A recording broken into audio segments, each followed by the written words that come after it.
I wanted to start with the before picture.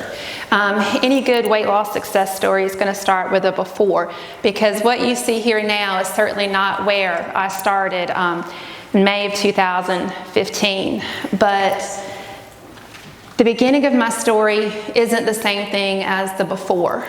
The before was just the way I looked. The beginning of my story started in the winter of 2015. When my dad, who had uncontrolled diabetes, contacted me to help him expedite issues with the VA hospital. He has a long family history of diabetes. It is now my family history. His grandfather passed away at 40 with diabetes.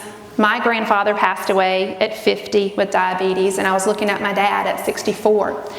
He had experienced an injury to his foot that, as with a lot of diabetics, was not healing as it should. These are my before, guys. This is the summer of 2014. This was the summer that I decided that regardless of the way I looked, I was going to be present in my family's life. I was going to be present in the photos. These two pink ones on the end, that was actually my 38th birthday, and these are the first two selfies that I ever took with my children. That was a decision that was based on where I wanted to be mentally as well as physically. The next slides. Point it this way. This way? Oh, back up. This is my dad. He is the beginning of that story.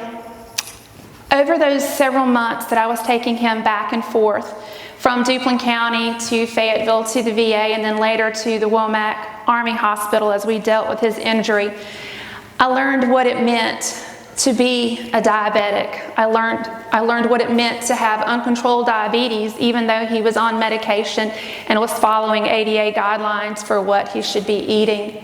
I sat across from him over many meals when he was offering me samples of his sweet potato and offering me grapes as a snack. And I can see now that that was my dad trying to show me what a problem I had and how to fix that problem without coming out and saying it. There was one point in dealing with his treatment that they decided that in order to save his toes and his foot, that they were going to do angioplasty of his leg. They started going down the arteries in his thigh, no problem. When they got to his lower leg, they couldn't get through. It was completely blocked. He was a smoker and he was a diabetic. You don't do those two things together. So it was decided, okay, we can still fix this. They were going to do a bypass. They were going to take an artery from his thigh and carry it on down to his foot. But in order to do that, we had to visit his cardiologist. Again, he's a diabetic and he's a smoker. You guys can imagine what his cardiologist said.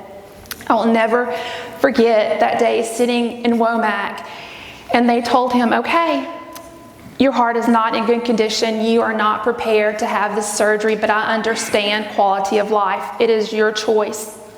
Do you want to go ahead and take care of your heart so that you're strong enough to have your foot taken care of and risk dying on the table if you don't? Or do you want to go ahead and have the surgery on your foot? Which do you want? Do you want the risk or do you want the quality of life?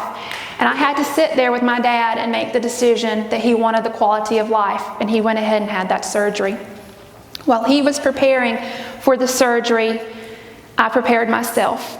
I was 228 pounds, wearing size 20 plus. I was a wife, I was a mother, I was a teacher. I did not want to go down that path, so I sucked up my fear. And after being several years without going to the doctor, I went to the doctor.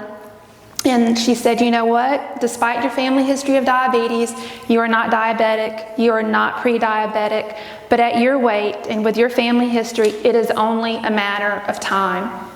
And I knew without a shadow of a doubt, I never wanted my children to have to do what I did with my dad. She suggested that because of that family history of diabetes, that the low-carb diet was the perfect solution for me. And to her, a low-carb diet was 50 carbs or less a day, and there was no discussion of net carbs or total carbs. I was left on my own, seeing the family history, seeing it live out in front of me, and going out to educate myself. You guys have the huge benefit today of all of these experts here, all of the information they're making available to you. You've got Christy talking about the sustainability, how to make it work for a lifetime. You've got Dr. Simmons talking about all the steps for weight loss, and they do work. And you've got the insulin. You know what's causing this, so we know how to fix it. That was almost 3.5 years ago. That was 86 pounds ago. That was a size 20 plus to a size 6. That gentleman right there, that's my dad. He is the beginning, but he wasn't the end of the story.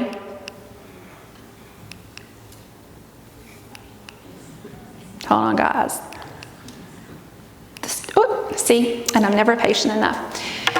I don't know if you can see the little text below, but this is the continuation of the journey.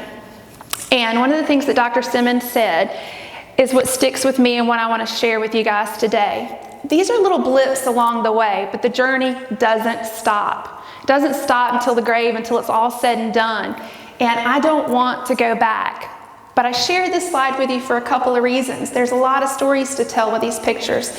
But we started out at pre-low carb, high fat at 228. And in that first couple of weeks, 5 pounds right off the top.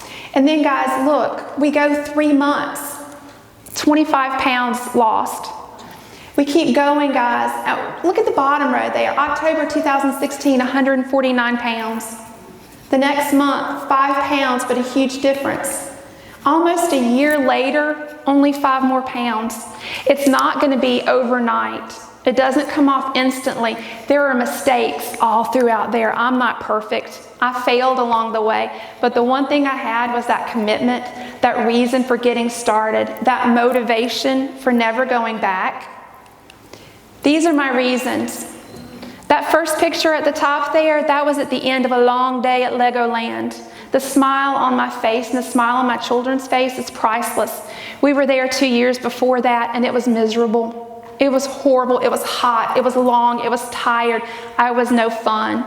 Those are the memories and the smiling faces that keep me on track every day. So take advantage of the opportunity you guys have here today. Listen to these people, learn from them, and use them. Continue asking questions, and don't let the journey ever stop.